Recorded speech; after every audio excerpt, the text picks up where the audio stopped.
Hello calculus student, this video is for chapter 4.3 part 1, maxima and minima, and sometimes we call it extrema.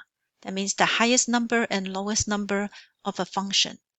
So this is useful later on when we study topics called optimizations. So that means you look at some situation, you use math to calculate what is the best way to do something, meaning like what is the lowest cost or what's the way to do something that achieve highest profit, something like that.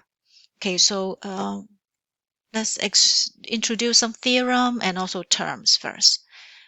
So when we say maximum minimum, there is a term called absolute maximum and absolute minimum. So absolute does not mean absolute value here. Notice absolute does not refer to absolute value. When people heard about absolute, they think of the absolute value, but it's not. When it is used in conjunction with maximum and minimum, it just means that the point itself is the highest in the whole interval. It's in an interval. And if the interval is all real number, that means it's the highest among all possible value of c. So when you plug in the function, that particular f of c is the highest number. So we call it the absolute maximum. Sometimes in some book they call it global, like out of everyone, this number is the highest. And likewise, we have absolute minimum or global minimum. That means it's the lowest among this would be f of c. So it's the lowest among all x values. So for example, if you have a parabola, a good example would be in a parabola. If I graph a parabola, so this point, the vertex, if it's an upside down parabola, this is the absolute maximum. It's highest at every single point on the graph. And likewise, if I have a parabola that's facing up, I would have a absolute minimum. Okay, absolute just means it's the highest point or out of the whole curve. Now I'm going to show you the book that talks about sometimes it's not possible to have maximum minimum. So let's look at these graphs. So sometimes the interval that we're talking about is not the whole domain but a limited interval. So like here in figure E, this is, I don't know, 4.3, the beginning of 4.3, if you want to look at the book. So in this particular interval, did you see that it ends at 1 and also 4?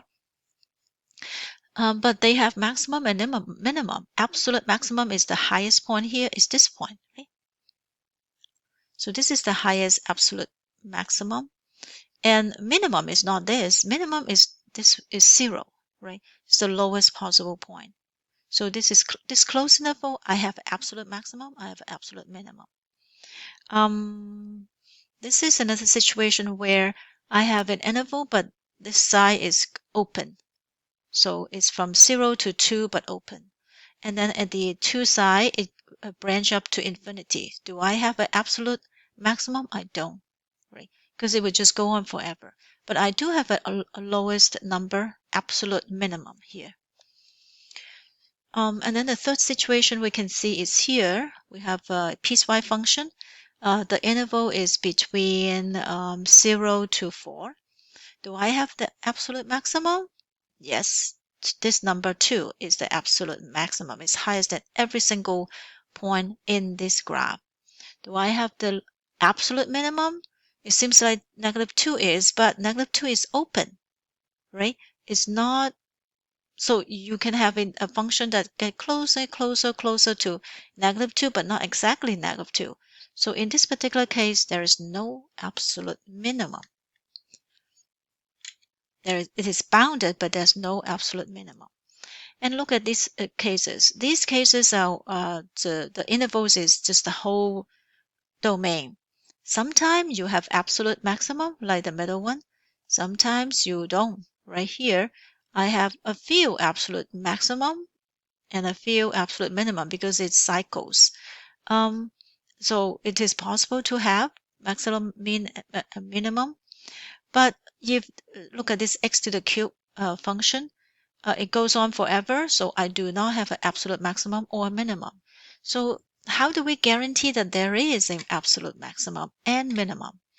By looking at these graphs, it turns out that first, it has to be a closed interval. When you have an open interval, like this case, you might not have an absolute maximum and a minimum. You have to stop at a place. Another thing that would guarantee that you have an absolute maximum minimum is it has to be continuous. See, like this one is a closed interval, but you don't have an absolute minimum because you might not have. It's just open at the end, in the middle, right? So the two main criteria for having an absolute maximum and minimum is it is a closed interval and also the function is continuous. So let's go back to our notes to continue work on not this one. Can you look at some more terms? So here, absolute maximum and absolute minimum does not necessarily exist in an interval. So there are some special case that you will have an absolute max and min, or we call it absolute extrema. So there's one theorem that talks about what we just mentioned when we look at the graph. To prove this, it require very high level math to prove it. So you just have to accept that this works. They say, how do I guarantee that f has an absolute max and min in an interval which is closed? See the bracket AB in a closed interval. If f is continuous, then f must have absolute max and absolute min. What about if it's not open? If it's not closed, it's open. Then we have a way to find absolute max and absolute min, or maybe it doesn't exist. So that would be in 4.5. We'll talk more about this. And then now that we have this particular kind of situation, how do I find it? We'll need to introduce two terms. One is called critical point. Critical point is a x value such that f prime of c equal to 0 of f prime of c is undefined. That means the derivative is 0. So when a derivative is 0, that means it's a turn, right? Like this. So it makes sense. Sometimes the absolute maximum and minimum would be at the turning point of the graph. Not necessarily all the time, but it could be. So if you are to check all of the function on the graph, the things that you want to check is these f prime equals 0 point. And also the undefined point. Why? Because sometimes if you have an asymptote that goes up and down, right? They corresponds to so this is the f prime. So they might correspond to like a corner, right? Undefined means there is no derivative exist. It could be a corner or a cast in the original function. So this is, again, it could be the absolute maximum, could be. So we would try to harvest all those possible cases. And so this is the case where there is, even if it's a critical point, it is not. But these three cases are the one where it could be the absolute max and min. So we want to harvest all those points. And how do we do it? We just say we solve f prime of x equal to 0, find all the roots. All those points are called critical points. And also look at if when f prime of c is undefined, and notice it's not f of c, it's f prime of c. There is no derivative. And then there is a term called local extrema. That means the point is maximum or minimum, but locally. Locally means it is the highest or lowest point in the neighborhood of around C. So usually it would be like if you have a graph that goes up and down like this. So this, you can see that there's no absolute max and min if they go on forever, okay?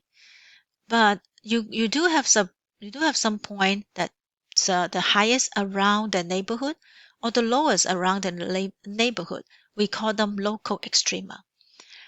Sometimes local extrema are absolute max and min, like in a parabola. It is a local extrema.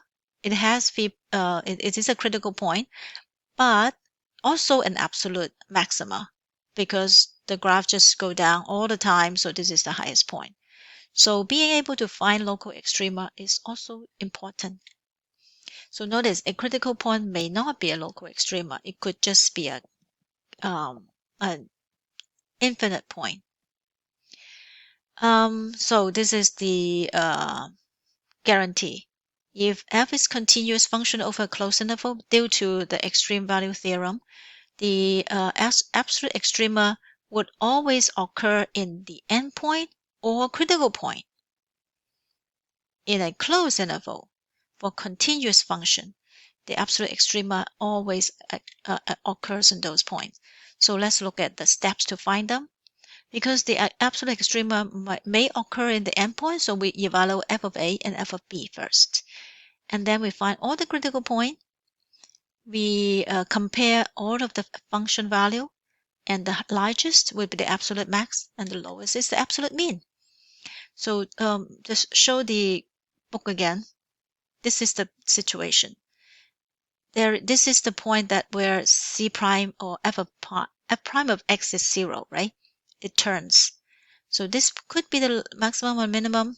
The two endpoint could be, in our case, this is the maximum and this is the minimum.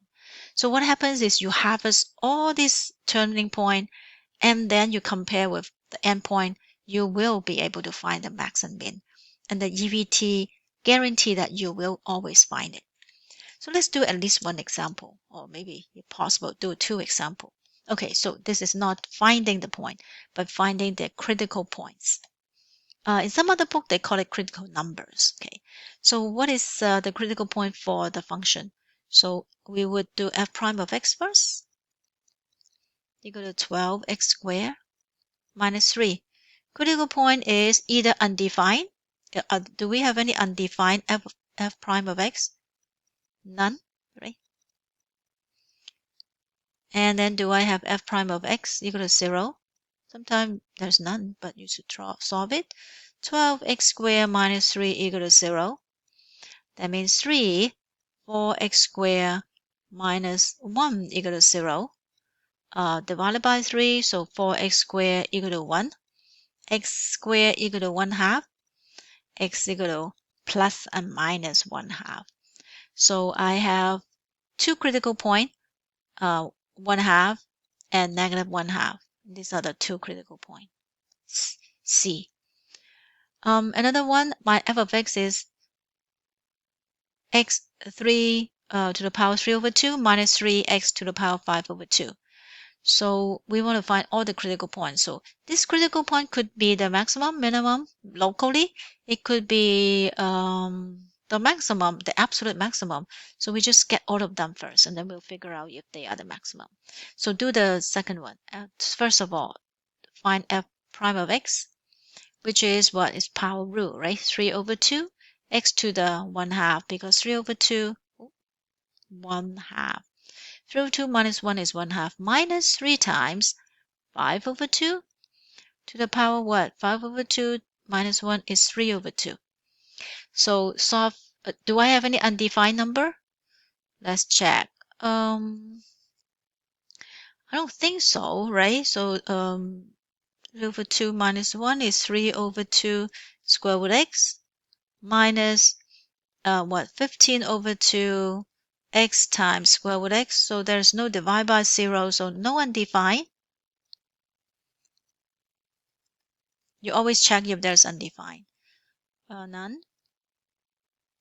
Undefined for f prime, not the f. And do I have any zeros? So we will solve 3 over 2 square root x minus 15 over 2 x root x equal to 0. So see if we can solve it. So this is, we can multiply by 2. Or we can factor square root x out, right? So it's factor 3 over 2 out. Oh, actually it become 1 minus, if I factor it out, be 5x equal to 0. So what are the possible x equal to 0? This is equal to 0, or 1 minus 5x equal to 0. So x is equal to 1/5, or x equal to 0. So we have two critical